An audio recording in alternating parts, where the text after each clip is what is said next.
देहरादून सचिवालय में बुलाई गई कैबिनेट बैठक में यूसीसी को लेकर अहम निर्णय लिया गया है। समान नागरिक संहिता की नियमावली पर आज कैबिनेट ने मोहर लगाने का काम किया, जिसका साफ तौर पर मतलब है कि प्रदेश में अब किसी भी दिन यूनिफॉर्म सिविल कोड को लागू किया जा सकता है। हालांकि किस दिन यूसीसी को प्रदेश में लागू किया जाएगा, इसकी फिलहाल पुष्टि नहीं की गई है।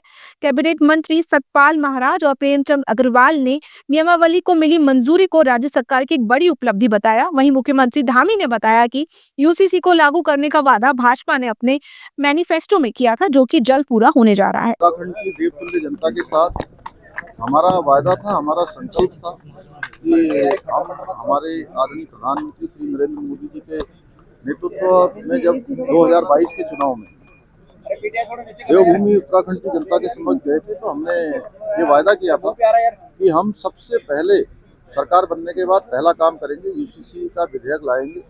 हम यूसीसी का विधेयक लेकर आए और उस पर सभी ड्राफ्ट कमेटी ने ड्राफ्ट बनाया, विधेयक पास हुआ, राष्ट्रपति महोदय की मंजूरी मिल गई, एक्ट बन गया।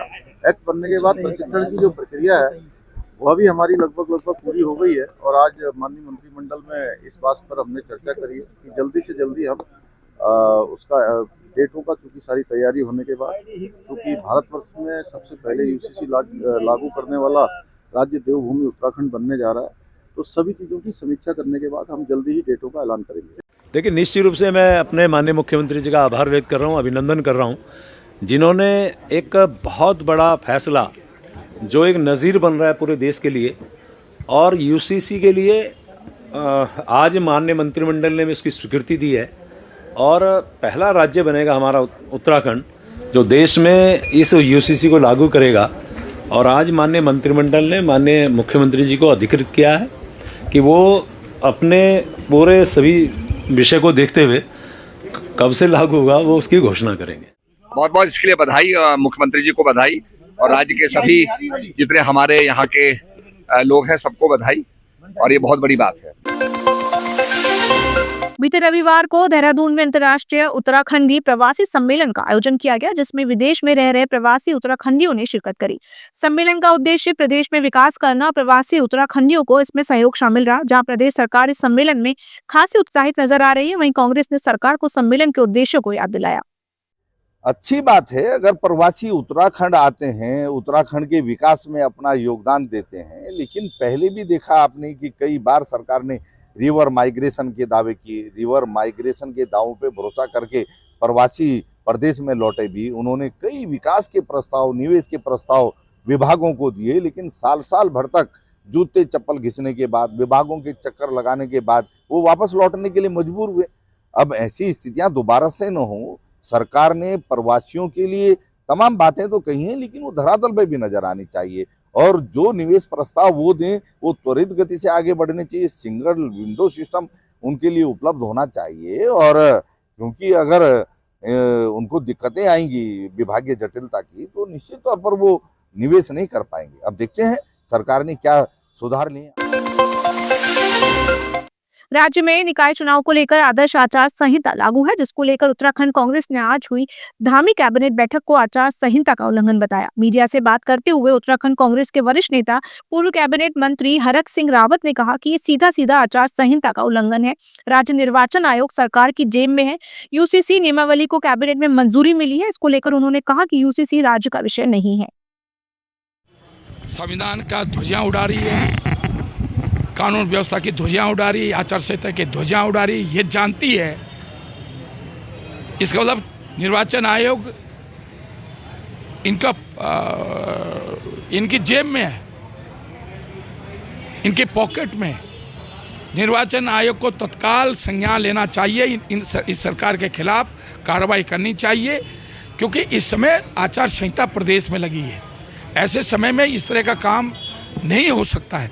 दूसरा में ये केंद्र सरकार का और सुप्रीम कोर्ट का भी उल्लंघन किया गया है, क्योंकि 22 फरवरी 2022 को केंद्र सरकार ने सुप्रीम कोर्ट में एफिडेविट दिया था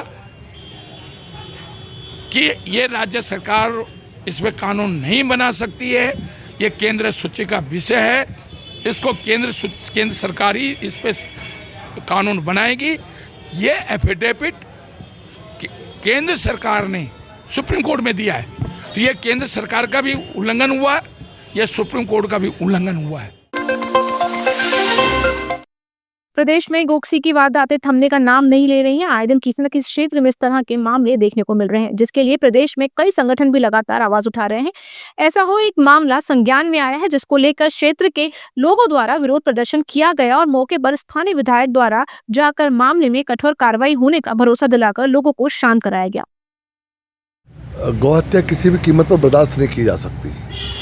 परसों भी एक घटना घटी, उसके बाद कल एक नंदी काट दिया गया, और वो भी ऐसे स्थान पे काट दिया गया जहाँ पर कि हम अटल जी का पार्क बना रहे हैं अटल जी के नाम से। तो इसको लेकर बड़ा आक्रोश क्षेत्र में रहा। कल वहाँ जाम भी हुआ, मुझे मौके पे जाना पड़ा, और मैंने फिर एसएसपी से भी बात की और मुख्यमंत्री से भी बात की, और उसका परिणाम यह है खैर कि कल रात 2 लोग गिरफ्तार हुए हैं। लेकिन मैंने इनको कहा है कि एक टास्क फोर्स बनाकर जो भी इस तरह की कार्रवाई कर रहे हैं, इसको बाकायदा रेड होनी चाहिए, इसका सर्च होना चाहिए, और जो लोग इस तरह के अपराधों में लिप्त हैं पहले से, उनके ऊपर में कोई ठोस कार्रवाई होनी चाहिए, चाहे वो गैंगस्टर की हो, चाहे गुंडा एक्ट की हो। लेकिन ये लोग शिक्षकों के पीछे होने चाहिए, ये किसी भी कीमत पर ये बर्दाश्त के योग्य नहीं। प्रधानमंत्री नरेंद्र मोदी 28 जनवरी को उत्तराखंड में होने वाले राष्ट्रीय खेल का शुभारंभ करेंगे। साथ ही पीएम मोदी शीतकालीन यात्रा को बढ़ावा देने के लिए शीतकाल प्रवास स्थल मुखबा या खरसाली भी जा सकते हैं। 1 दिवसीय कार्यक्रम में पीएम मोदी 5 से 6 घंटे उत्तराखंड में बिताएंगे। इस दौरान पीएम मोदी केदारनाथ और बद्रीनाथ के निर्माण एवं विकास कार्यों की समीक्षा करेंगे। सभी बातें तय होने जा रही हैं। अभी उनका जो कार्यक्रम है वो राष्ट्रीय खेलों के उद्घाटन के अवसर पर यहाँ रहने का है, और इसके अलावा प्रदेश के विकास की बहुत सारी महत्वपूर्ण योजनाएं ये उनके समक्ष मुख्यमंत्री जी ने चर्चा की है। और मुझे लगता है कि जब भी प्रधानमंत्री जी उत्तराखंड आए हैं, यहाँ के लिए बहुत कुछ वो दे करके गए हैं। उत्तराखंड से प्रधानमंत्री जी का अगाध लगाव है, यहाँ गहरा लगाव उनका है, और यहाँ के प्रति, यहाँ के विकास के प्रति उनके मन में पूरा खाका है। जब भी वो आते हैं यहाँ कुछ न कुछ वो दे करके जाते हैं।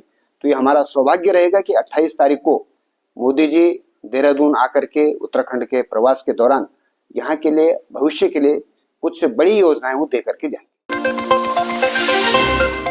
देहरादून पुलिस ने गोकशी में संलिप्त आरोपियों को मुठभेड़ में गिरफ्तार किया। आपको बता दें कि देहरादून के वसंत विहार और पटेल नगर थाना में हुई गोकशी को लेकर मुकदमा दर्ज हुआ था, जिसमें एक संदिग्ध ऑटो को रोककर जब पूछता चाहा तो उसमें 2 लोग अंधेरे का फायदा उठाकर भाग गए थे और एक को गिरफ्तार कर लिया गया।